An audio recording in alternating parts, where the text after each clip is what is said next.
The sky was overcast, casting a somber mood over the small-town cemetery.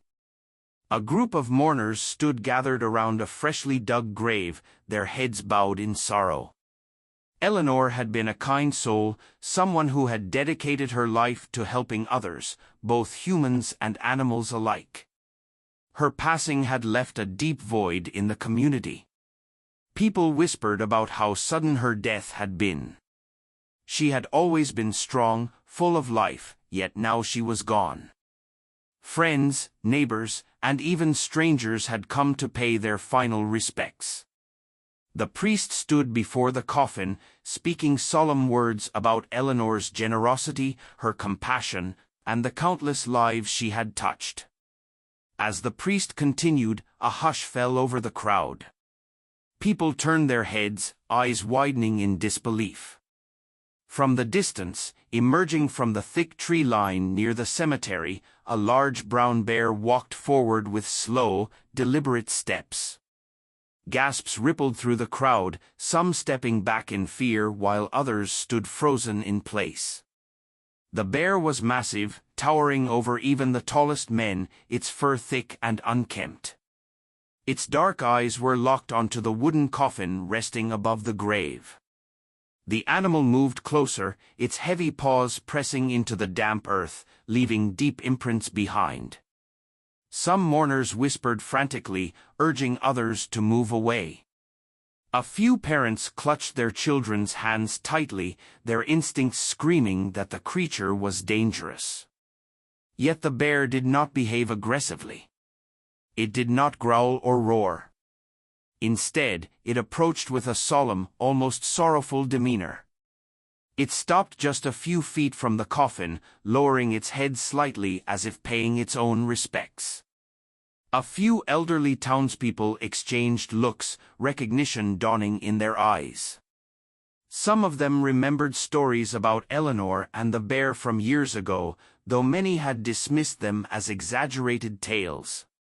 Yet here, standing before them, was proof that those stories had been true. A few braver souls dared to step forward, observing the bear more closely. It made no move to attack, its massive chest rising and falling with slow, controlled breaths. It seemed oblivious to the murmuring crowd, its attention fixed entirely on Eleanor's coffin. As the priest hesitated, unsure of how to proceed, the bear took another step forward. The undertaker, who had been preparing to lower the coffin into the grave, instinctively stepped back, unsure of what would happen next. The animal then did something that left the entire town in stunned silence. It lay down beside the coffin, pressing its large body close as though seeking warmth from the woman it had once known. The bear remained still, its deep brown eyes filled with something that looked like grief. A few people wiped away tears, shaken by the sight of such a powerful creature mourning the loss of a human. For some, it was a sign of the special bond Eleanor had with animals. For others, it was deeply unsettling. A few men quietly debated whether they should try to drive the bear away, fearing it might suddenly become aggressive. However, there was something about the creature's posture, its absolute stillness, that stopped them. It was as if the bear understood what was happening, as if it had come to say goodbye. Time seemed to stretch as the bear lay there, unmoving. The wind picked up slightly, rustling the leaves of the nearby trees, but no one dared to speak. The priest, unsure of what else to do, resumed the ceremony, his voice softer now, as if respecting the presence of the grieving animal. The moment the first handful of soil was thrown onto the coffin, the bear let out a deep, mournful sound, one that sent chills down the spines of those present. It was not a roar. It was something else, a low, sorrowful moan filled with pain. As the ceremony concluded, the mourners began to leave, speaking in hushed voices about what they had just witnessed. Yet the bear remained. It did not move from its spot, its large form still curled around the coffin. As the sun began to set, even as darkness fell, the animal showed no signs of leaving. The grave diggers hesitated, unsure of whether they should proceed. But one thing was clear: this bear was not ready to say goodbye. The town had never seen anything like it. Hours passed, yet the bear refused to leave Eleanor's coffin. As darkness settled over the cemetery, the last few mourners hesitated before finally departing, glancing back at the massive creature lying still beside the grave. Some whispered to each other, speculating about the bear's connection to Eleanor, while others simply shook their heads in disbelief. The undertaker and his assistants, unsure of what to do, decided to leave the burial unfinished for the night. No one dared to disturb the grieving animal. As the cold night air crept in, a few of the older townspeople sat around a fireplace in the local inn, discussing the remarkable event. It was then that a frail old man, Henry, cleared his throat and spoke with certainty. "That bear is Bruno," he said, his voice trembling slightly. "Eleanor saved him when he was just a cub." The room fell silent as all eyes turned toward Henry, waiting for him to explain. Years ago, when Eleanor was younger, she had lived in a small cabin near the forest. She had always been different from the other townsfolk, preferring the company of nature over social gatherings. People respected her, but they also found her ways peculiar. She would often take in stray animals, nurse injured birds, and leave food out for wandering creatures. But there was one story that stood out among them all: the story of Bruno. One evening, Eleanor had been walking through the woods when she stumbled upon a gruesome scene. A mother bear had been killed by poachers, her massive body lying motionless on the forest floor. Nearby, a tiny cub, no older than a few months, whimpered helplessly, pressing itself against its mother's lifeless form. Eleanor had always loved animals, but this moment struck something deeper in her heart. She could not walk away. She knew that without its mother, the cub would not survive. Ignoring the risks, she carefully approached the tiny bear, speaking in soft tones to soothe its fear. The cub was weak and shivering, its small frame barely able to stand. Eleanor scooped it into her arms, holding it close to her chest as she made her way back to her cabin. From that night on, she became the cub's guardian. At first, it had been difficult. The bear, whom she later named Bruno, was frightened and unfamiliar with human care. He would claw and bite when scared, and Eleanor had the scars to prove it. But she was patient. She fed him warm milk, wrapped him in blankets during cold nights, and spent hours sitting beside him, earning his trust. As weeks turned into months, Bruno grew stronger. He followed Eleanor everywhere, waddling clumsily behind her as she tended to her small garden or fetched water from the stream. But as Bruno grew, so did the challenges. A bear was not meant to live among humans forever. Eleanor knew this better than anyone. When Bruno became too large to stay inside the cabin, she made the painful decision to release him back into the wild. She led him deep into the forest, taking him to an area where he could survive on his own. She left food for him at first, making sure he could fend for himself. Eventually, she stopped leaving food, hoping he would adapt. The day he did not return to her cabin was the day she knew he had finally become part of the wild again. Years passed, and Eleanor continued her simple life, never forgetting the bear she had raised. Sometimes, when she ventured into the woods, she would catch glimpses of Bruno from a distance. He had grown into a massive, powerful bear, yet he never seemed to forget her. Occasionally, she would find paw prints near her cabin, as if he had been checking on her, though she never spoke much about it. Some townspeople knew the story and respected her bond with the animal. Now, as Henry finished his tale, the room remained silent, the weight of his words hanging heavily in the air. The bear lying beside Eleanor's coffin was no ordinary animal. He was a creature that had been saved by her kindness, raised by her hands, and then returned to the wild. Yet, in the end, he had found his way back to her, even in death.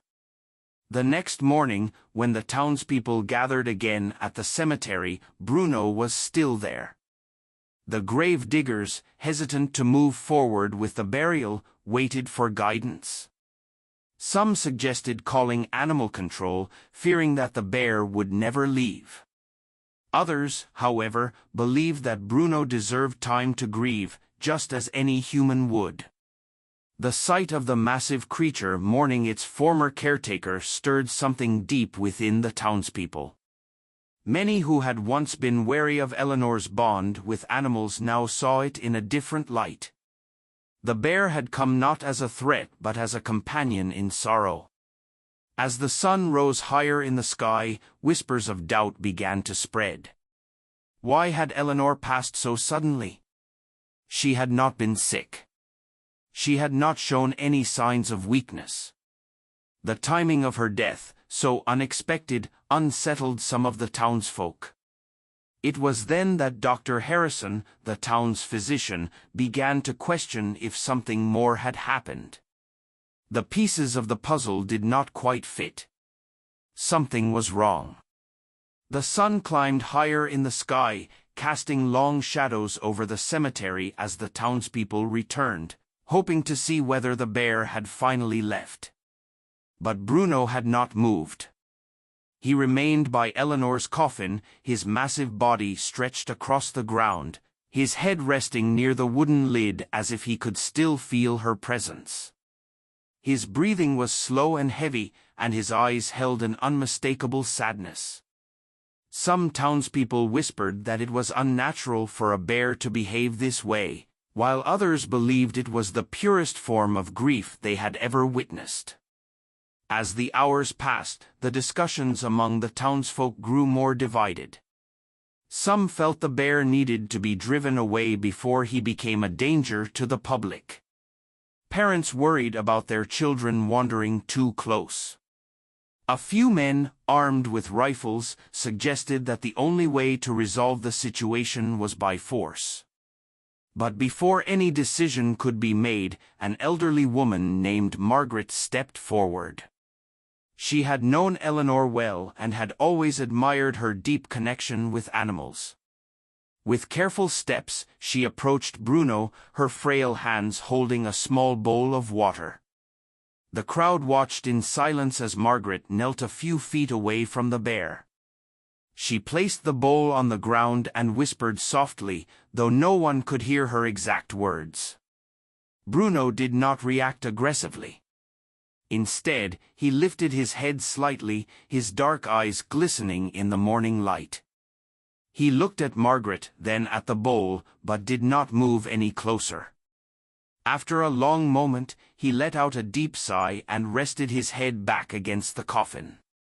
It was clear Bruno was not here to harm anyone.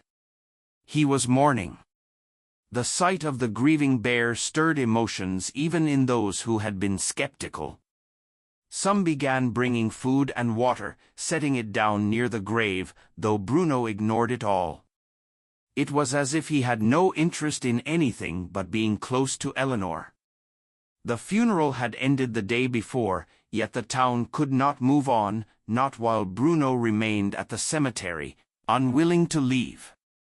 Hours turned into an entire day, then another. The mayor of the town, a practical man who had initially wanted to call for wildlife officials, found himself hesitating. He had never believed animals had emotions like humans, yet watching Bruno, he could no longer deny it. He decided that, for now, they would let the bear stay. Perhaps, when he was ready, he would leave on his own. Despite the mayor's decision, tension continued to build. Some feared that the bear's presence would attract more wild animals. Others were concerned about safety, especially with children visiting the cemetery to see the unusual sight. Parents held their little ones close, warning them not to go near, though curiosity still lingered in their young eyes. The town was divided. Some wanted to let nature take its course, while others saw the bear as an unpredictable threat. As the days passed, something even stranger began to unfold. People started recalling the way Eleanor had died, so suddenly, so unexpectedly. She had been in good health, full of energy, yet one morning she was simply gone. There had been no prior signs of illness, no warnings. It did not sit right with some, especially Dr. Harrison, who had always admired Eleanor's resilience. He had been there when she was pronounced dead, but something about it had always troubled him. The doctor found himself thinking back to the moment he had seen Eleanor for the last time. She had been found lying peacefully in her home, with no signs of struggle. The townspeople had assumed it was a natural death, given her age. But now, with the bear's presence stirring memories and emotions, doubt crept into his mind. What if there had been something more? Dr. Harrison decided he could no longer ignore his suspicions. He needed to take a closer look at Eleanor's body. But it would not be easy. Exhuming a grave was not a simple matter. It required permission, and many in town would find it disrespectful. Yet his instincts told him that something was wrong.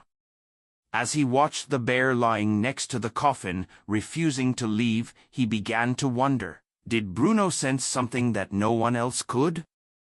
The doctor took his concerns to the mayor, explaining his unease. At first, the mayor dismissed it. Eleanor had lived a long life, and there had been no immediate reason to suspect foul play. But Dr. Harrison was persistent. He reminded the mayor that Eleanor had always been healthy and active, and her sudden death did not make sense. The presence of the bear only deepened his suspicions. After much debate, the mayor reluctantly agreed. If it would put the town at ease, they would allow an examination. Word spread quickly, and soon, the entire town knew that an investigation was about to take place. Some were outraged, believing it was disrespectful to disturb Eleanor's rest. Others, however, were curious. What if something had happened that no one had noticed? What if there was a reason Bruno had not left? That evening, as the townspeople gathered in small groups, discussing what would come next, Bruno remained by the coffin, unmoving.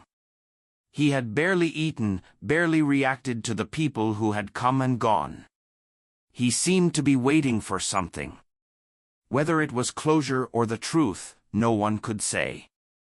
But one thing was clear, whatever was about to be uncovered, Bruno already knew. The town was abuzz with whispers and speculation as the decision to investigate Eleanor's cause of death spread. While some saw it as a necessary step, others were deeply unsettled by the thought of disturbing her rest. But Dr. Harrison could not ignore his instincts. Something about Eleanor's passing had felt wrong from the start.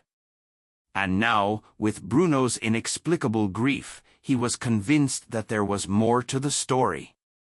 The mayor, though reluctant, arranged for a small team to oversee the examination.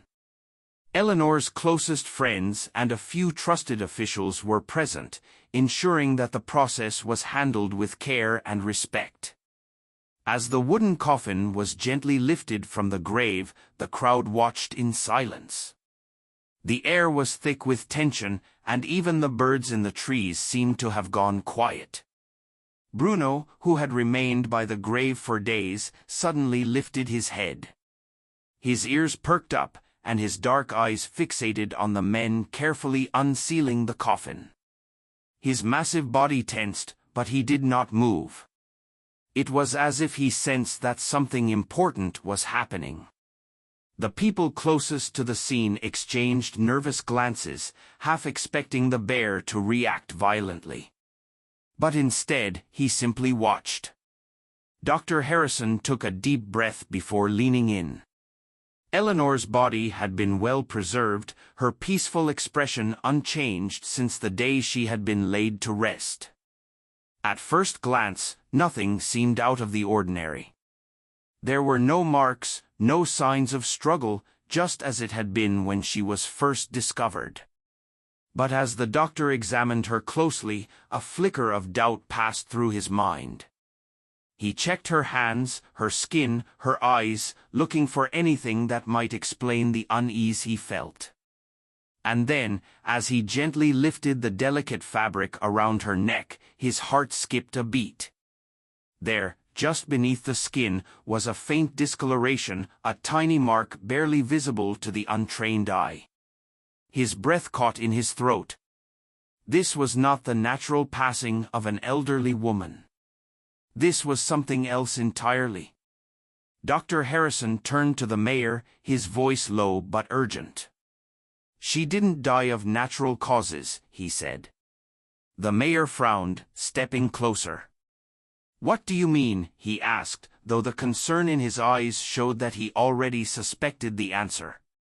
The doctor hesitated for a moment, then carefully examined Eleanor's lips. There it was again, an unnatural tint, something that could easily go unnoticed if no one was looking for it. "This looks like poisoning," Dr. Harrison finally said, his voice steady but grim. A collective gasp rippled through the small crowd. People glanced at one another, shock and disbelief etched across their faces. Poisoning? Who would do such a thing, and why? The mayor's expression darkened. "Are you certain?" he asked, though he already knew the doctor would not make such a claim without good reason. Dr. Harrison nodded.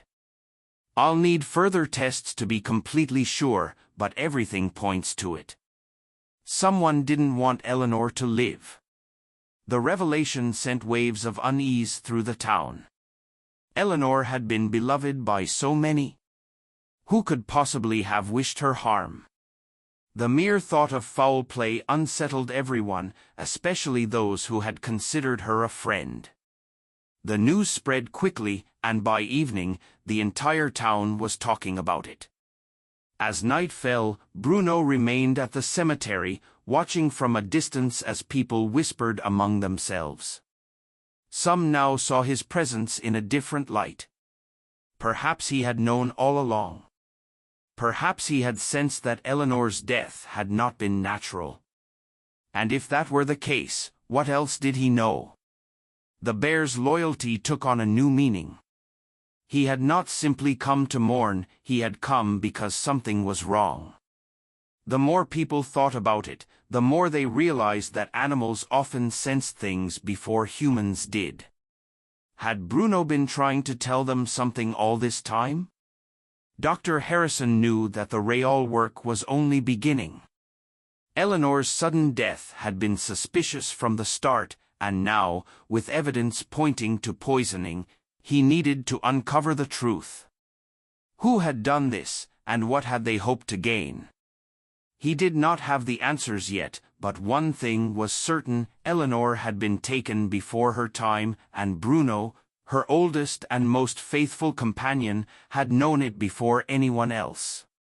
The news of Eleanor's possible poisoning spread through the town like wildfire. Shock turned to speculation, and speculation quickly became fear. Who among them had done this? Eleanor had no known enemies. She was a woman of kindness, someone who had dedicated her life to helping animals and those in need. The idea that someone had wanted her dead was almost impossible to believe. But the evidence was there. Dr. Harrison had no doubt. The mayor wasted no time in calling for an investigation. A small team, including the town sheriff and a few trusted officials, began questioning those who had last seen Eleanor alive. They went to her home, searching for anything that could offer clues. Her cabin, still untouched since her passing, was filled with remnants of her simple yet fulfilling life. Herbs and dried flowers hung from the wooden beams. Books on nature and animal care lined the shelves. Nothing seemed out of place until they reached the kitchen. Dr. Harrison, who had accompanied the sheriff, noticed something immediately. A small teacup sat on the table, its contents long since dried. He stepped closer, inspecting the rim. A faint, almost undetectable residue clung to the edges. His pulse quickened. "We need to test this," he said firmly. The sheriff nodded, already making arrangements for the cup to be analyzed. If poison had been used, this could be the key to finding out what had happened. Meanwhile, the townspeople began piecing together their own theories. Some believed it was an accident, that perhaps Eleanor had unknowingly consumed something toxic from the forest. Others, however, were not so sure. Whispers of foul play grew louder, and eyes turned toward those who might have had a reason to harm her. Then, a discovery changed everything.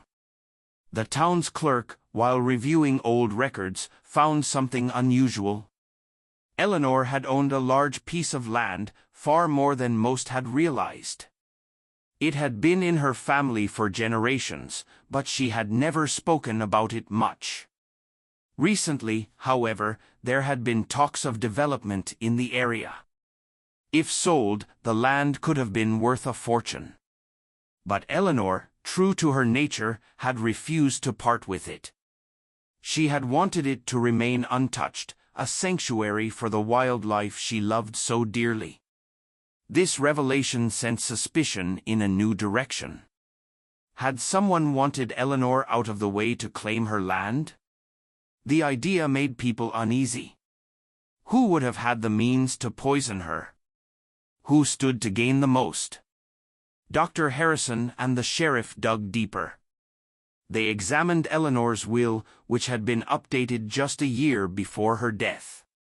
To no one's surprise, she had left everything to charity, ensuring that her land would never be sold or destroyed. But there was one name that stood out: her distant relatives, whom she had cut ties with years ago, had been completely removed from her will. The relatives had never been close to Eleanor. They had lived in another town, rarely visiting, and had only shown interest in her estate when money was involved. Yet now, they had resurfaced, expressing deep sorrow over her passing.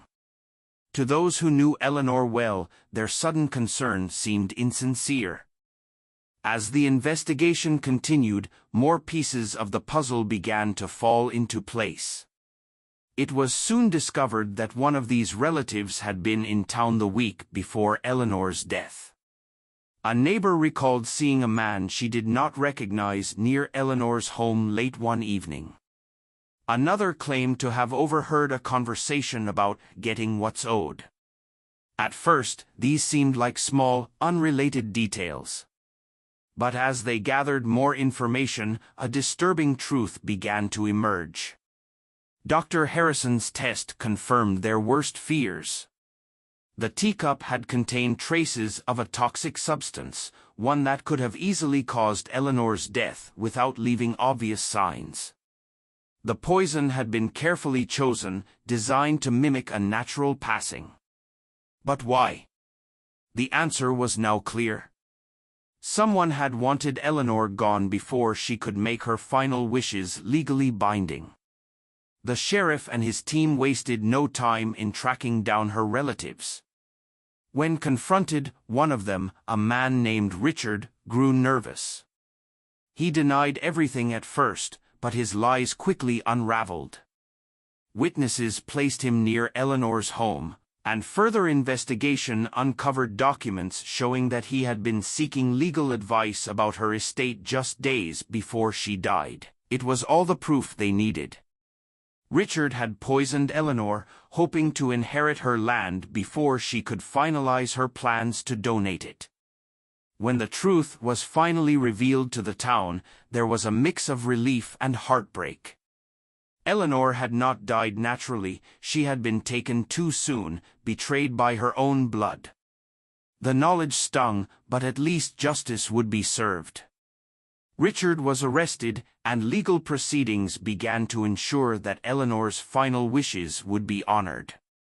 Through it all, Bruno remained. The bear had known, in a way that no human had. He had felt the loss, the injustice, and had refused to leave Eleanor's side until the truth was uncovered. Some believed it was simply the loyalty of an animal, but others saw something deeper, a connection that went beyond understanding. As the town processed the shocking revelation, Bruno continued to keep watch, his massive frame still resting beside Eleanor's grave. He had done what no one else could, he had mourned, he had waited, and in doing so, he had led them to the truth. The town was forever changed by the truth. News of Eleanor's murder spread beyond the small community, drawing the attention of reporters and officials. Many struggled to accept that someone could have taken the life of such a kind and selfless woman. But even as justice was served and Richard was taken into custody, there was one presence that had not wavered: Bruno. Days had passed, yet the bear remained near Eleanor's grave, refusing to leave. The sheriff, the mayor, and even Dr. Harrison watched from a distance, uncertain of what to do. The townspeople had grown used to his presence, and though some still feared him, many had come to see him as a guardian rather than a threat. Food and water were placed near the grave, but Bruno hardly touched any of it. It was clear that his mourning had not yet ended. As the town tried to move forward, another discovery was made, one that deepened the mystery surrounding Eleanor's life. While reviewing her personal belongings, officials found a collection of old letters hidden inside a wooden chest. These letters, written in delicate, flowing handwriting, detailed something no one had expected: Eleanor had once been engaged. The revelation stunned those who had known her. She had always lived alone, never speaking of any romantic past. Yet, the letters revealed a love story filled with devotion, heartbreak, and an unfulfilled promise. The man's name was Thomas, and he had once been the love of Eleanor's life. They had planned to marry when they were young, but fate had separated them. Thomas had been called away for war, and Eleanor had waited faithfully for his return. But he never came back. For years, she had written him letters, believing he would one day respond. She had held on to hope that he was still out there waiting, just as she was. But eventually, silence became her answer. She had never married, never moved on, choosing instead to dedicate her life to the animals that needed her. The letters were a glimpse into a part of her life that no one had known, a love she had lost but never forgotten. One letter, in particular, stood out. It was written later than the others, decades after she had stopped writing to Thomas. In it, she spoke of Bruno. She wrote about how the bear reminded her of the love she had once known, how his presence had filled the empty space in her heart. She described him as her closest companion, a creature that had saved her just as she had once saved him. As the townspeople read these words, their understanding of Bruno's devotion deepened. He was more than just a bear mourning his caretaker, he was a soul that had shared a connection with Eleanor that no one else had. He had been her family when she had no one else. He had been the only constant in her life after she had lost everything. Some of the townspeople began to believe that Bruno's presence was not just grief, it was loyalty. He was not simply mourning Eleanor's passing, he was ensuring that she was not alone. Just as she had stayed by his side when he was a vulnerable cub, he now stayed by hers. The mayor, deeply moved by the discovery, made a decision. The land that Eleanor had fought to protect would remain untouched. It would be turned into a sanctuary in her honor, a place where animals could roam freely, safe from harm. It would be her legacy, one that Bruno himself would be a part of. The town agreed, and soon, work began to preserve the land she had cherished so dearly. Even as the plans for the sanctuary moved forward, Bruno remained. Some believed he would never leave, that he would stay by Eleanor's grave for as long as he lived. But then, on a quiet morning, just as the sun was rising, something changed. A few early risers who had come to check on Bruno found him standing beside the grave, his head raised toward the sky. For the first time in days, he seemed different, calm, as if something within him had settled. He stood there for a long moment. Then, without a sound, he turned and walked toward the forest. The townspeople watched in silence as he disappeared into the trees. There was no hesitation in his steps, no sign of distress. It was as if he knew his job was done. Eleanor had found peace, and now, so had he. Though Bruno was gone, his presence remained in the hearts of those who had witnessed his devotion. The sanctuary was completed in Eleanor's honor, a testament to the bond between humans and animals, a reminder that love and loyalty transcended even death. And so, the town moved forward, forever changed by the story of a woman and a bear, two souls who had found each other, lost each other, and, in the end, never truly said goodbye. The days that followed Bruno's departure were filled with reflection. The town had seen something extraordinary, something that would be told for generations to come. Eleanor's grave had become a place of quiet reverence, not just because of the mystery surrounding her death, but because of what the bear had taught them all. His loyalty, his grief, and his silent determination to stay by her side had moved even the most skeptical hearts. The land that Eleanor had fought so hard to protect was no longer in danger.